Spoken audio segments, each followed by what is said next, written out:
coordinator of the Jets.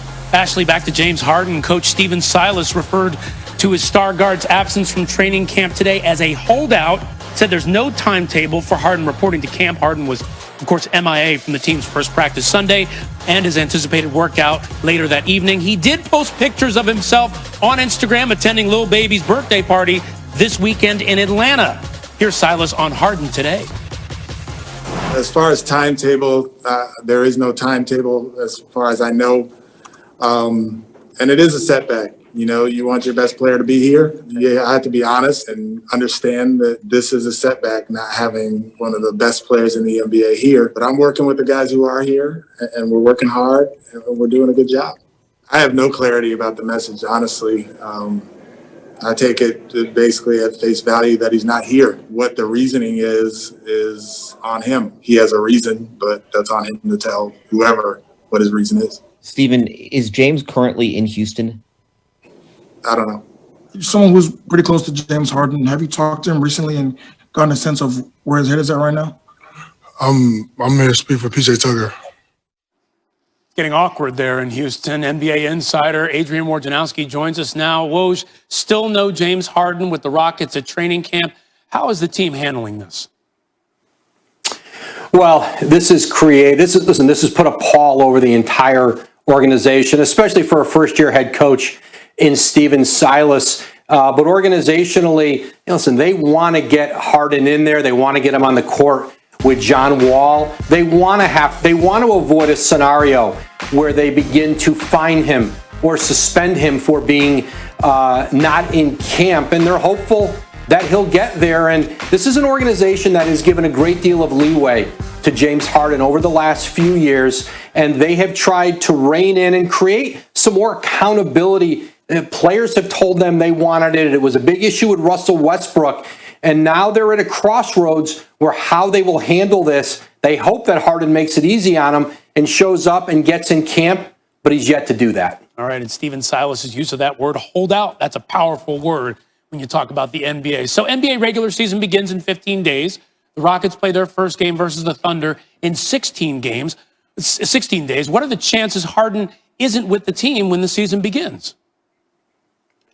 Well, Ryan, there's two scenarios there, obviously. One, if he doesn't come into camp and he continues a holdout. The other is the possibility of a trade. Now, the team that he'd like to be traded to, the Brooklyn Nets, the Rockets and Nets have had no contact, no conversations, I'm told, since the very beginning of this weeks ago. And those conversations didn't go anywhere. The Rockets have made it clear to the rest of the league that if they're going to trade James Harden, they want a monumental haul back for a player they consider one of the best 3 or 4 in all of the NBA, a great young player, multiple picks, perhaps pick swaps. There's only a select few teams that a James Harden trade really makes sense for, because teams will tell you they're not going to give up those kinds of assets unless they know James Harden wants to stay long-term with their team. He's got 2 years left on his deal. They do have some time and a bit of a cushion to work with Harden, because he's not in the last year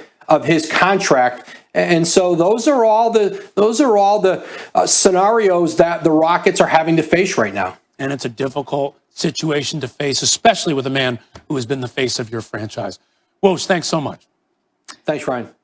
Still ahead, 36 at the end of the month. And in those nearly 36 years, he's won 4 NBA championships. He's a 4-time Finals MVP and a 16-time All-Star. Off the court, he's become a family man, a philanthropist who even opened his own school, as well as an entrepreneur. Although he's the oldest player on the Lakers roster, LeBron isn't done yet. Today, on the second day of practice at training camp, he spoke on his quest for a 5th ring. I guess the bullseye just becomes even greater, even if that's even possible. One, for me personally, the bullseye has always been on my back or on my front since I entered the league. And then you add in the Laker name on top of that. The Lakers franchise, the bullseye's been on this franchise for a long time as well. And just bigger picture, the significance of both you and AD and the contract extensions and what you think that means for the two of you in the franchise. Well, what it means that we're here and we're committed to this franchise. We're going to give everything that we got to this franchise. The Lakers believe in us, and they rewarded us with those contracts. It's a great partnership. What was your first reaction when you heard December 22nd for a season, and how did that change kind of your off-season plans from that point forward? I was like, wow. Oh, and I said, oh, shit. Just being completely honest, I wasn't expecting that because early conversations were going on. I was hearing that there would be kind of a mid-January start, and the training camp will kind of start after Christmas. We have an opportunity to spend Christmas with our families, so I had already planned a vacation with my family for us to go somewhere, which I haven't been able to do, obviously, since I've been in the league. And, so I had to switch up a lot of things. Physically, right now I'm sore as hell. We day 2 of camp, so I'm super sore, but nothing, I don't have anything that's stopping me from being on the floor. Mentally, I'm great. I'm healthy. My family's healthy. I'm great mentally, so I'm in a really good place in my life. Yep, you heard the man. Nothing stopping him. A year after becoming the first player to win Finals MVP with 3 different teams, LeBron James, at almost 36 years old, is seeking his 11th Finals appearance. Now, if he does, he would join some very exclusive company. Only Bill Russell and Sam Jones have appeared in that many finals, and both were on the Celtics when they made 10 straight. From LeBron. As I said yesterday, we're working as if this is the 6th to the 23rd, so there is some time, but, it is a setback. I have to be honest and understand that this is a setback, not having one of the best players in the NBA here. But I'm working with the guys who are here, and we're working hard, and we're doing a good job. Well, shouts to him, new coach, being put in a difficult position and being candid and honest. Definitely the way to go, coach, because people know if you're not telling the truth. What do you think it is like for him to be starting now and dealing with all of this? Well, it's difficult. You want your best player in camp. You want your best player there to lead and set examples and things like that. And right now they don't have that. And when you see them on Instagram, having a good time, kind of going against the COVID protocols. It seems like James is sending a pretty strong message back to Houston about where he's at. And as the coach, you just got to keep pushing forward. You got to prepare your team. You're going to have a no excuse attitude like I know Coach Silas has. And you do the best you can with what you have. Well, that's definitely the playbook, but it is easier said than done. And for the whole Rockets organization, Fizz, can they afford to let this drag out through the season? Because they told our Tim McMahon earlier last month, we can afford to get uncomfortable. We're willing to get uncomfortable. We're not going to take less for James in a trade than we think that he is worth to set our organization up for the future. But are they going to be able to actually pull that off? That's going to be a tough line to walk because, they're going to be getting a lot of pressure from him and his people. And if he's not performing at the level that we're used to seeing from James Harden because he's got a lot going on internally, people are going to look at that and see that as an opportunity to wait him out. And if Houston waits too long, they might get stuck in a position where they lose. So it's really walking a fine line on when to do it and when to pull the trigger. But also, you got to keep James Harden in a place where he still plays for you and performs for you and gives your team a chance. Absolutely. And I now see we are joined by our senior insider, Ramona Shelburne. Lovely to have you here. Can you piggyback on what Fizz was saying? Just how long can the Rockets afford to wait this out? Well, Rach, you were the one who covered Jimmy Butler in Minnesota a couple years ago. Yep. And I think we all thought that they had some time. Okay? They did not, Jimmy Butler Ramona. made They did everybody not have fairly time. uncomfortable. No. I seem to remember watching you interviewing him right as things were about to blow up there. And, if a player wants to make the team uncomfortable, if he wants to be disruptive, then they can. And I think the one thing that got me about James's post over the weekend is, this isn't Lou Williams at the strip club in Atlanta, at Magic City, where somebody posted a photo of him and then everybody said, oh, wait, Lou Williams was at Magic City? Right. This was James posting it himself. Right. He wanted people to know he was out with little baby with the Prada bag and $100,000.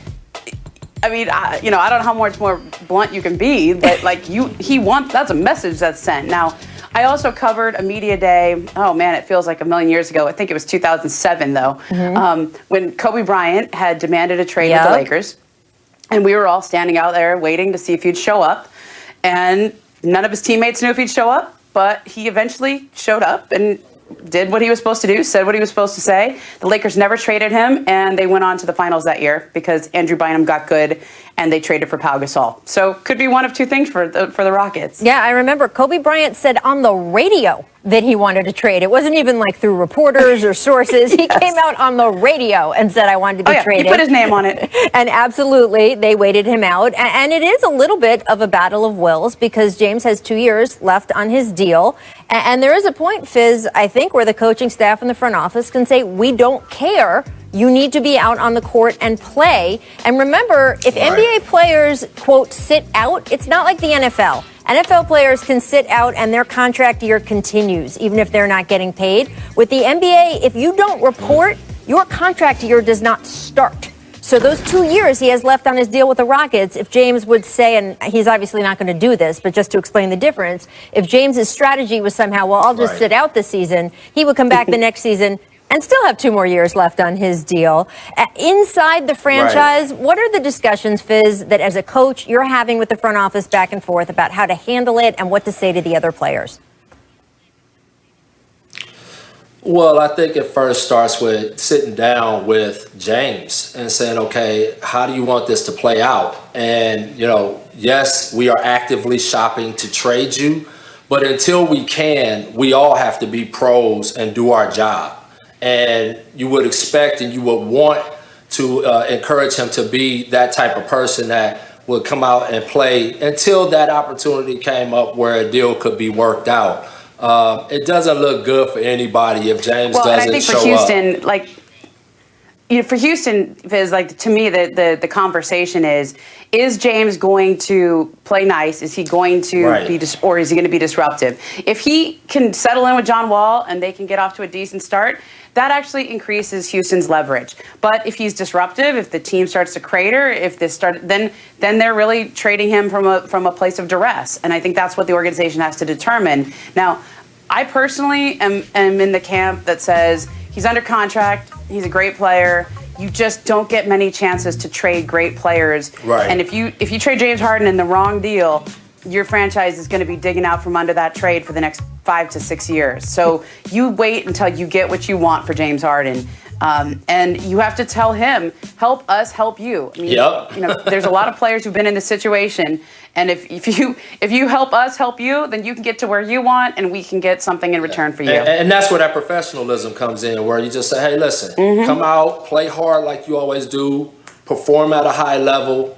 There's an expectation of James Harden when he steps on the court from fans and from everyone in the country around the world. Be that guy and just know that we're really pushing forward to try to help you get to the place that you want to be so we can make sure that everybody wins. And look, we talk about Kobe Bryant or Jimmy Butler. Every situation is different. And one of the complexities with this situation is that the team that James reportedly wants to go to is not a team that necessarily desperately needs him, right? They've got Kevin Durant and Kyrie Irving. So I guess it depends on how much KD and Kyrie say you absolutely to the front office have to go get James. But it's not a team that necessarily has to pay a sky-high price because they're desperate for James Harden. He would kind of be a luxury on that team. So that's going to change the leverage and the negotiations here as well.